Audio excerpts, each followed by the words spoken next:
Dizem que onde quer que você vá, a sua reputação sempre chega primeiro. Antes mesmo de você poder se apresentar ou de ter tempo de se expressar, já existe uma percepção ou um conceito formado a seu respeito. Se você for um produto ou marca, então nem se fala. Antes do consumidor experimentar, ele já aprova ou rejeita marcas. Isso tem a ver com vieses conscientes e também inconscientes das pessoas. O fato é que a sua reputação ou da sua marca pode influenciar inclusive nos resultados financeiros da sua empresa. Em tempos de redes sociais, em que qualquer notícia tem o potencial de atingir muita gente com enorme velocidade, essa é uma preocupação constante. Para falar sobre reputação, inclusive dos brasileiros no restante do mundo, a nossa convidada no Café com Prosa de hoje é a Lilian Brandão. Ela é diretora da Merco, que desde 2014 realiza o Monitor Empresarial de Reputação Corporativa e destaca as 100 empresas e os 100 líderes mais bem avaliados no Brasil, na América Latina e na Espanha. Olá, Lilian. Tudo bom, Patrícia? Tudo jóia. Obrigada pelo convite, é um prazer estar com vocês aqui hoje. Obrigada a você por tomar esse café com a gente.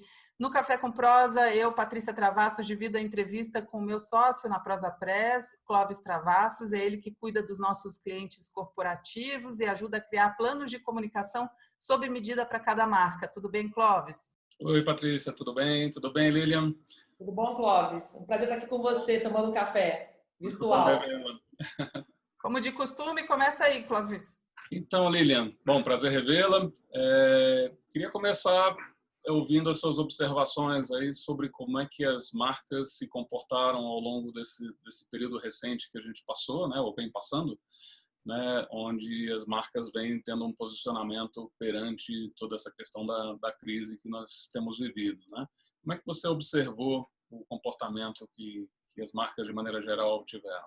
Primeiro, só reforçando o que a Patrícia falou, né, a reputação é o reconhecimento do comportamento corporativo, né, do comportamento em relação aos stakeholders.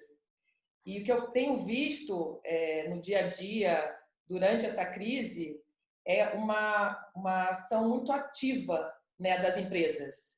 As empresas estão muito participativas, estão muito presentes no dia a dia, né, das comunidades, das regiões e do país. Então, a gente, inclusive, fez uma pesquisa em 11 países perguntando para diretores de comunicação como eles estão vendo, né, a situação das empresas durante a pandemia. E o que a gente tem visto, o que a gente percebeu no caso do Brasil, é que existe, primeiro, uma percepção que a crise vai afetar, e já está afetando de fato, a economia brasileira e os quadros das empresas, né, de funcionários. Mas, por outro lado, o brasileiro e as empresas brasileiras que atuam no Brasil têm uma ação muito participativa, né, uma preocupação maior do que todos os outros países que a gente mediu, que fez essa pesquisa. O brasileiro, as empresas no Brasil, têm uma preocupação maior de serem ativos, de serem agentes de transformação, de colaboração nesse momento. Isso é interessante. É interessante também a história do walk the talk, né? Então, tem os valores das empresas e isso precisa estar refletido com coerência no comportamento das pessoas fora das empresas também, né? Então, a gente lê nos jornais pessoas que estão furando a quarentena ou que estão, de alguma maneira, se colocando em risco fora do horário de trabalho até, e quando isso chega ao conhecimento da empresa, gera um problema. Esses dias teve demissão de funcionário por conta do comportamento deles fora do horário de trabalho, ligado ao que está acontecendo, à maneira como as empresas estão lidando com essa crise, né? Então, a reputação envolve todos os agentes, né? Tem que ter uma coerência, né? A gente fala dos valores da empresa, né? Os códigos de conduta, tem as ações e tem a comunicação. Então, no momento como esse, é necessário mais do que nunca ter essa coerência, né? Você agir de acordo com os seus valores, né? E comunicar o que você está fazendo. Então, a gente até brinca com um termo, né? Você comentou, é o storytelling, mas antes do storytelling é o story doing, né? O que você está fazendo que você pode comunicar, né? E um cuidado muito grande, né? Todo mundo está muito mais atento e tendo um cuidado muito maior, né? Cuidado com si próprio, cuidado com quem está ao seu redor. Então, está tendo uma dinâmica de muito maior atenção da interdependência entre todos, né? Seja pessoa física, seja pessoa jurídica. Agora, como é que se mede reputação? Quais são os indicadores que vocês trabalham no medidor, né, para conseguir estabelecer quem são as marcas que estão se saindo melhor? Então, a gente olha públicos, né, os stakeholders, todos os pontos de relacionamento mais relevantes para os mercados. Então, a gente trabalha hoje com 12 públicos diferentes, seja diretores de grandes empresas, especialistas, que a gente chama, que são sindicatos, ONGs, analista financeiro, jornalista, enfim, tem vários públicos, população final. Então, a gente olha os stakeholders principais dos mercados e a gente olha as dimensões, que a gente chama de dimensões, que são os atributos, que variáveis impactam. Então, são recursos humanos, a percepção em relação a talento, percepção em relação à oferta comercial, em relação ao resultado financeiro, em relação às questões éticas de governança, a inovação, a presença internacional. Então, são tanto os tangíveis como os intangíveis que a gente acaba trabalhando nesta percepção de cada empresa.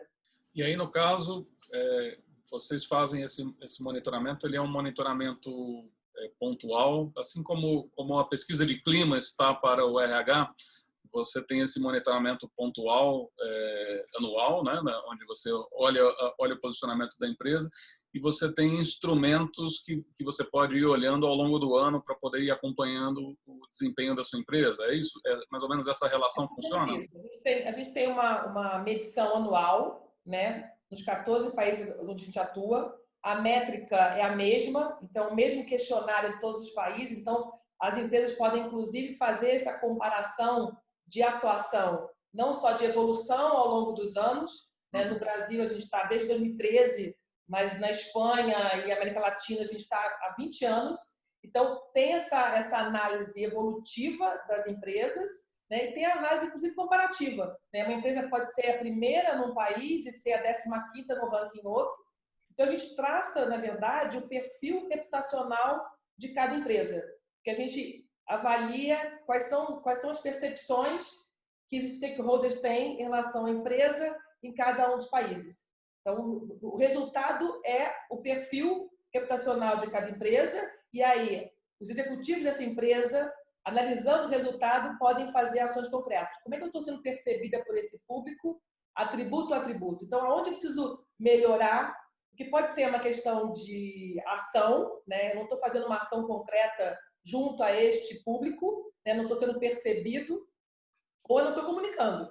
Então, vocês também são da área de comunicação, conhecem bastante desse tema, que é a ação, mas também a comunicação. E na hora que você analisa a reputação, você começa a entender o que você está fazendo e como você está sendo percebido. Isso pode ser, então, a ação ou a comunicação. Ou, por outro lado, que expectativa você está gerando? Porque, às vezes, você faz pouco, mas tem uma baixa expectativa do mercado, então avaliam muito bem as suas ações. Mas tem também o inverso, né? Você pode criar uma tanta expectativa que, quando você tem uma atitude, quando você faz uma ação, parece pouco para aquele público. Então, tem também um alinhamento de expectativa, né? A realidade versus a percepção. Mas ele é um instrumento que complementa instrumentos como o monitoramento de redes sociais ou de mídia, o próprio NPS, quer dizer, ele entra nesse arsenal de reloginhos que a gente pode estar olhando ao longo do ano, é isso? É como se fosse um guarda-chuva, né? Uma visão sistêmica de cima, você tem um olhar mais amplo, mais a médio e longo prazo. E aí você pode usar ferramentas do dia a dia, né, para medir o digital, medir recursos humanos, medir seu produto, mas você tem um termômetro, digamos assim, mais de cima, né, e comparativo. Acho que um valor importante aqui é a visão relativa, né, porque você não está medindo só a sua reputação, você está entendendo como é que está a reputação do mercado como um todo, na mesma base de perguntas, né? Então, eu posso ter melhorado a reputação, né? E todo mundo também melhorou naquele período por uma mudança do mercado, do contexto.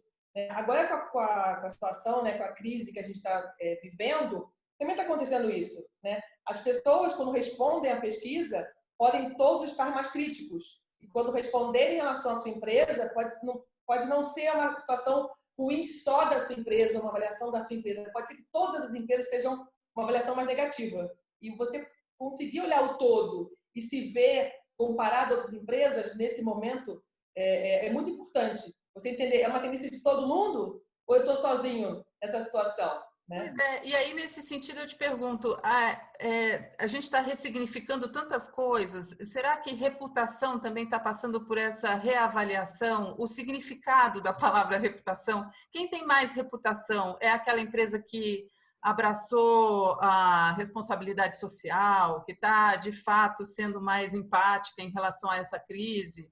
Ou, o que muda, o que essa pandemia pode mudar na nossa percepção de reputação? Acho que pode mudar a conscientização geral, né? A importância da liderança das empresas em ações concretas, esse entendimento da interdependência, né, entre todos nós, e essa visão mais ampla de stakeholders, de relacionamento na comunidade, com os empregados, com o governo, todos estão relacionados. Então, essa importância do seu papel como empresa na sociedade, né, hoje é muito mais consciente.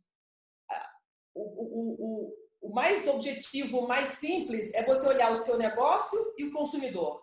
Né? O olhar mais estreito, digamos assim, é você olhar o seu produto e o consumidor final. E o que você está vendendo e tendo de resultado. Hoje, na pandemia, quando o consumidor some, quando você não tem mais o seu fornecedor, quando você não tem mais o empregado no dia a dia, você percebe que a relação é muito mais ampla. Né? E reputação é voltado ao todo, não é voltado só à sua marca e ao consumidor final. Então, a crise está, sim, ampliando essa visão, né? Dando mais significado à importância de você entender o seu papel na sociedade, não somente a sua relação de negócio, empresa, consumidor final. Por um lado, eu vejo uma dificuldade do executivo de marketing, né, de conseguir equilibrar os objetivos que ele tem, os desafios que ele tá passando, né? Porque você tem, tradicionalmente, o desafio do executivo de marketing é trabalhar awareness, né, da sua marca, né? Mas, ao mesmo tempo, ele é responsável por gerar lead, né? Que é uma coisa mais de curto prazo, né? Nós estamos agora começando a retomada, né, da economia, né? E imagino que os executivos de marketing estejam muito pressionados para ajudar vendas, né? Por gerar lead, né? É possível se dar ao luxo de deixar para cuidar de marca depois? Eu acho que está tudo ligado, está tudo relacionado, né? Você não tem um negócio sustentável se você não tem um resultado financeiro, se você não tem uma oferta concreta. Mas, como eu disse, uma oferta sem um trabalho de marca, sem um trabalho de recall, de reconhecimento, não é sustentável. Então, acho que o grande desafio é o equilíbrio. É como hoje a gente fala, vamos investir na economia ou vamos investir na saúde? Saúde sem economia, economia sem saúde não são possíveis. Né?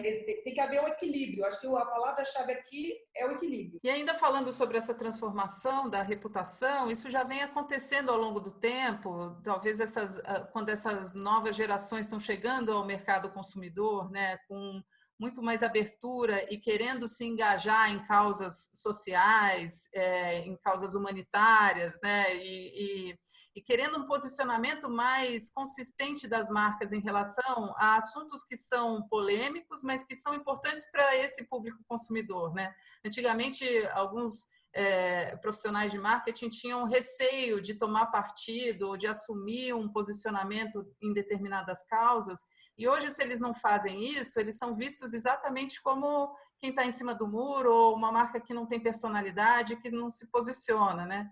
Você acha que isso vai ficando ainda mais importante nesse momento, né? É preciso tomar uma posição, ser coerente com seus valores, mas ser transparente também com aquilo que você acredita? Sim, é fundamental. A gente está falando muito hoje de atitude, né? Você precisa ter atitude, você precisa ter compromisso, você não pode se omitir, né? A gente fez nessa pesquisa que a gente fez em vários países nesse momento, a gente pergunta sobre isso, né? Se as empresas precisam se posicionar, né? E o Brasil foi um destaque na resposta de sim. As empresas têm que se posicionar nesse momento de crise, né? Tem que ter coerência com seus valores, como você mesmo falou, tem que ter consistência, mas tem que se posicionar, né? Não tem espaço para uma empresa omissa, uma empresa que não tem uma atitude nesse momento, e principalmente uma atitude social, né? É um momento de atitude social. Eu gosto muito da palavra care, em inglês, porque ela tem até um significado mais forte do que o cuidado. Mas a palavra aqui é o care. Você tem que se preocupar, né, com o que está acontecendo. Você não pode se isolar. Então, você tem que ter um cuidado com o outro, cuidado com a empresa, cuidado com os empregados, cuidado com os fornecedores. Então, é um momento de autocuidado, cuidar do outro. Isso vale para a pessoa jurídica e para a pessoa física. Então, é um momento de cuidado, né? Essa questão do posicionamento, né, das marcas tomarem um partido, né, de um assunto até mais antigo em outros países, né? Você tem outros mercados em que as marcas já vinham se posicionando, né? E o público já esperava, né, que as marcas se posicionassem, né? Aqui no Brasil, talvez por um período que era mais complicado você dar opinião, né, as marcas por muito tempo ficaram em cima do muro, né? E aí, mais recentemente, isso vem sendo uma postura mais comum, né? E aí as marcas adotando ou se posicionando sobre assuntos como diversidade, né? Sobre causas sociais e tudo mais, né?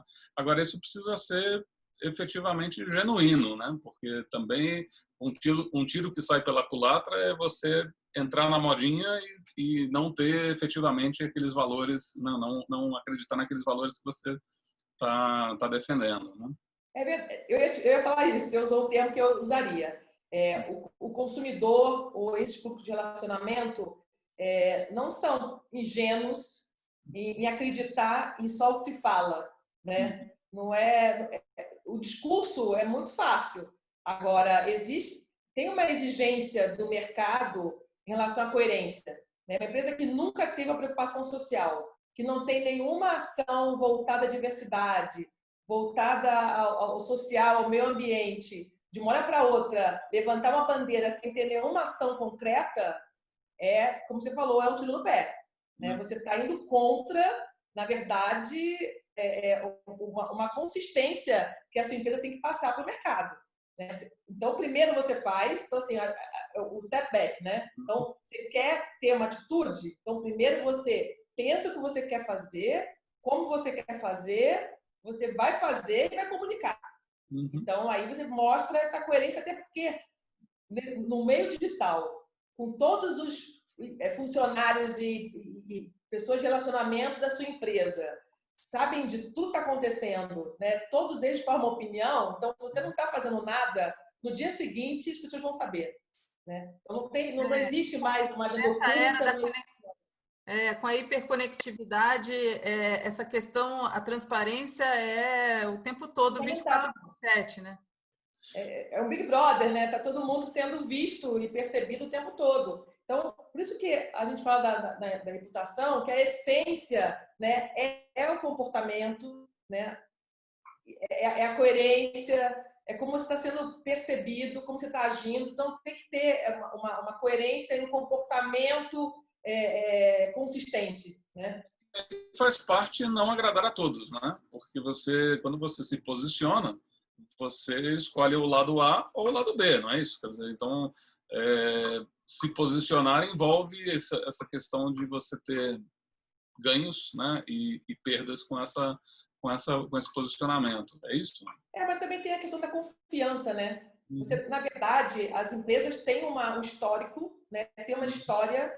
É como nos relacionamentos, né? Você constrói uma confiança. Então, quando você começa a falar, você está falando com alguém que já confia em você, né? Tem uma história com você. Né? A Patrícia começou, né, falando sobre isso, né? Da história, né? Você não começa do zero, né? Você está hoje no momento, tem uma crise, mas você tem uma história com seus stakeholders, com o consumidor, com os empregados. Então, você não está começando do zero. Então, você vai trabalhar em cima dessa confiança que você está construindo e vai continuar construindo ao longo do tempo. E aí, voltando um pouco para os resultados da pesquisa de vocês, o que o brasileiro dá mais importância? São as empresas mais voltadas ao meio ambiente? São as empresas que estão se posicionando mais com maior diversidade ou mais ligadas às causas de diversidade? Que o brasileiro está dando mais importância a quê? Olha, tem a importância da dimensão da empresa, tá? Então, isso não perde valor, nem perde importância. Então, o seu produto, né, a sua oferta e o seu resultado, né, para você mostrar a sua consistência como negócio, é super importante, né? São fortalezas dessas grandes empresas que têm uma excelente reputação, mas o que te traz o diferencial é a questão da responsabilidade corporativa, social corporativa, a boa governança, a questão ética e a relação com os recursos humanos. Então, se de um lado você tem que ter a fortaleza e a dimensão do tangível para se sustentar como empresa, né, o que dá o diferencial, né, em reputação são os intangíveis. Né? É a questão da relação humana e a relação com a sociedade e com o meio ambiente. E aí você toca num ponto super importante, a questão da ética, né? Que, claro, começa dentro da empresa, ou começa com cada indivíduo, tem dentro da empresa, tem a dimensão ética de como a empresa se relaciona com seus consumidores. E o Brasil, de uma forma geral, sempre teve a tal da soft power, a nossa soft power aí no exterior sempre foi... o brasileiro é bem-vindo em todo lugar, né? Então é bem recebido, é recebido com sorriso, sempre foi assim. A gente viajando pelo mundo sabe que pode, quando diz que é brasileiro, vai receber um sorriso, seja pelo futebol, seja pelos estereótipos, né? Mas a gente tem uma simpatia do mundo. Aí, mais recentemente, a gente tem os escândalos de corrupção no governo, que já colocaram o Brasil em outra posição, ou o brasileiro olhado como a história do jeitinho brasileiro, que é mais pejorativo do que antes, né? Essa imagem que a gente tinha como povo brasileiro, população, já muda um pouco por conta desse jeitinho brasileiro. Agora, você acha que... Como é que está a imagem do Brasil diante da nossa condução, da maneira como a gente está enfrentando essa crise? A gente está numa quarentena mais longa do que os outros países, se a gente for falar só por aí, né, em relação a como a gente está agindo nessa pandemia. Você acha que muda a reputação do Brasil em relação aos outros países, já que vocês estão presentes em 14 países, né? É difícil prever, né, daqui para frente, mas vai depender muito das ações que o país fizer. O tempo de análise agora é curto, né? Como eu falei, a confiança das empresas brasileiras é muito grande, né? Existe uma consistência, o mercado brasileiro é muito sólido, então a gente viu até a recuperação na bolsa, então a recuperação está acontecendo. Então, eu acredito que a gente vai ter uma recuperação de reputação como país nos próximos meses. Né? Existe um momento difícil que está acontecendo, mas eu acredito nesse colchão que a gente chama, né? As empresas, como os países, têm um colchão de reputação, as crises acontecem, né? Elas batem nesse colchão que amortece e há uma recuperação. Então, eu acredito nesse colchão de reputação do Brasil, principalmente as empresas que atuam no Brasil, e entendo que vai ser uma curva que a gente está sofrendo nesse momento, né? Um pouco de dúvidas, enfim, de inseguranças, mas que vai se recuperar nos próximos meses. A reputação, de um lado, mas com a preocupação, logicamente, com a economia, com os impactos sociais, enfim, eu acho que a gente vai ter um grande desafio pela frente. Acho que as pessoas, ou principalmente as empresas, né, levam anos, décadas, né, para construir uma boa reputação. Né? E hoje em dia a gente vem conseguindo perder isso, às vezes, em segundos, né, ou em minutos. Né? Quer dizer, as redes sociais estão aí para acabar com reputações, né? Às vezes até reagir, né, a ações que empresas ou pessoas tomam, né? E isso causa sérios impactos, né, enfim, para os negócios das empresas, né? Como é que vocês veem essa questão, né? Porque hoje está muito mais difícil, né, você poder administrar essa questão, porque está todo mundo 24 horas, 7 dias na semana, 365 no ano, né? Olhando tudo que está sendo feito, e qualquer escorregada pode ser fatal, né? Como é que você enxerga isso? Primeiro, monitorar, né? Entender o que está acontecendo, entender a dimensão dessa crise de reputação, né? Se ela está em uma área específica ou se ela pegou vários públicos, e o mais importante, ser muito rápido, né? O estrago que pode acontecer, ele pode acontecer à medida que você demora a reagir, né? Então, fundamental a agilidade na resposta, fundamental a coerência na resposta, fundamental a consistência, né? Então, o que está acontecendo? Como eu posso reagir? A gente está vendo, a gente tem cases, né, nos últimos anos no nosso ranking de empresas que perderam bastante reputação de uma hora para outra e que estão recuperando, né?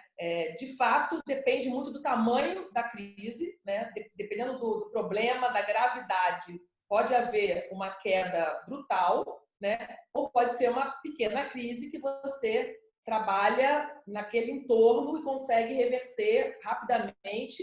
Inclusive, tem alguns cases, algumas empresas que tiveram crises nos últimos anos e que saíram da crise melhor em percepção do que estavam antes, né? A forma como se comunicaram. Tem a ver, acho que, com o que você estava falando do histórico, né, da empresa, né? Quer dizer, se você também acumulou crédito, né, durante toda a sua história, né? Se você é uma empresa que merece essa credibilidade, né? Se você tem credibilidade, às vezes você dá uma deslizada, você tem um arranhão na sua imagem, mas ele é só um arranhão, né? Você consegue retomar e dar a volta por cima, né?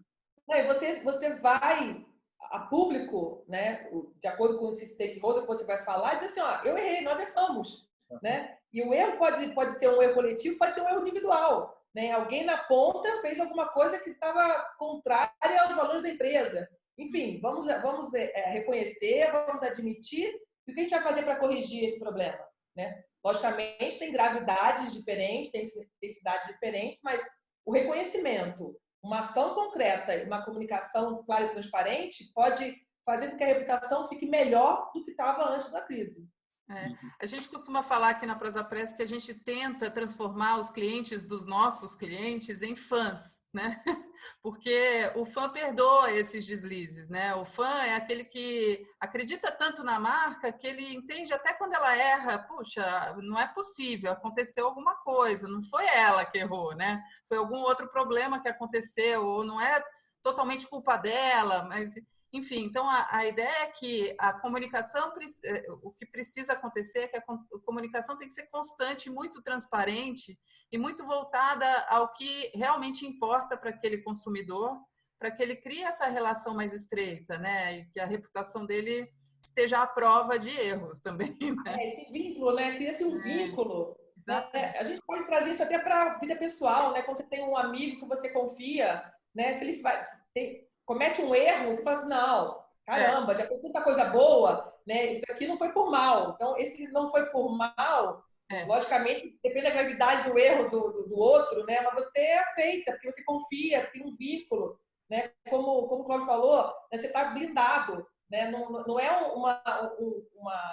um ataque que vai te derrubar, né? Pode te arranhar, mas você tem uma proteção. Você vai tratar daquilo e vai se curar. Diferente de uma coisa mais agressiva, que aí você fica realmente muito mais abalado, tem que ter muito mais força de reação. Então vai ser proporcional, né? Vocês estudam na pesquisa de vocês tanto as empresas, as marcas e também os líderes, né? Então, as figuras que estão à frente dessas empresas influenciam muito na reputação que as próprias marcas podem ter? Tem uma relação, né? A gente tem um ranking de empresas e a gente faz a pergunta quem são os melhores líderes em reputação no Brasil. E eles são necessariamente... Depois a gente faz um cross, né? Para entender, e a gente verifica que, de fato, os maiores líderes estão, na maioria, nessas grandes empresas.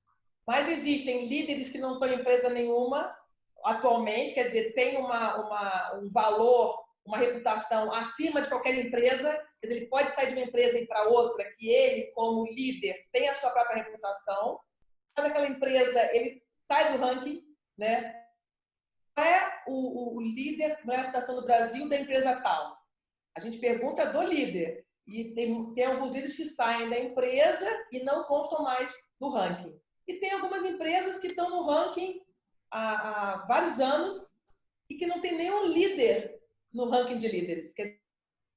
Então, independente do líder ter uma visibilidade maior ano contra ano. Quer dizer, pode mudar o líder, mas aquela empresa continua no ranking. Então, existe uma relação, mas ao mesmo tempo existem essas dinâmicas, né? De uma empresa estar no ranking independente do líder atual, né? E ter líder que está no ranking independentemente da empresa. Mas, respondendo a sua pergunta, um líder com seus valores, com as suas atitudes, carregar uma reputação positiva para uma empresa e vice-versa, né? Então, existe uma relação, né, de afetação, digamos assim. Quem são os grandes líderes hoje e as marcas que saíram na última pesquisa de vocês? O ranking de empresas, em primeiro lugar é a Natura. Posso até listar para você. Pega a minha aqui, para não falar, depois eu erro uma posição. Então, Natura em primeiro, segundo Ambev, terceiro Itaú, quarto Boticário, quinto Google, vou falar até o 10º, tá? Sexta Nestlé, sétimo a Apple, oitavo Bradesco e 10º Toyota. Agora, em relação a líderes, quais são o top 10? Luiz Helena Trajano, Magazine Luiza. A gente fica super feliz que é uma mulher liderando o ranking, tem poucas mulheres. É incrível mesmo. Segundo, Fábio Coelho, do Google. Terceiro, Roberto Setúbal, do Itaú Unibanco. Quarto, Abílio Diniz. Quinto, Arthur Grimbal, do Boticário. Jorge Gerdau, da Gerdau. Bernardo Pinto Paiva, Ambev. Oitavo, João Paulo Ferreira, da Natura. Nono, Jorge Paulo Leman, do 3G Capital. E o 10º, Frederico Trajano, da Magazine Luiza. E aí um diferencial, né? 2 líderes da mesma empresa entre o top 10. 2 gerações. Mãe e filho. Muito legal. Eles merecem. A gente gosta muito da maneira como até essa sucessão vem acontecendo, né? A forma como eles vêm inovando a empresa, abraçando a inovação e o posicionamento social de colocar as pessoas realmente, de ter uma preocupação com pessoas, chama atenção há muitos anos, não é uma coisa da crise ou desse momento, né? Bem interessante.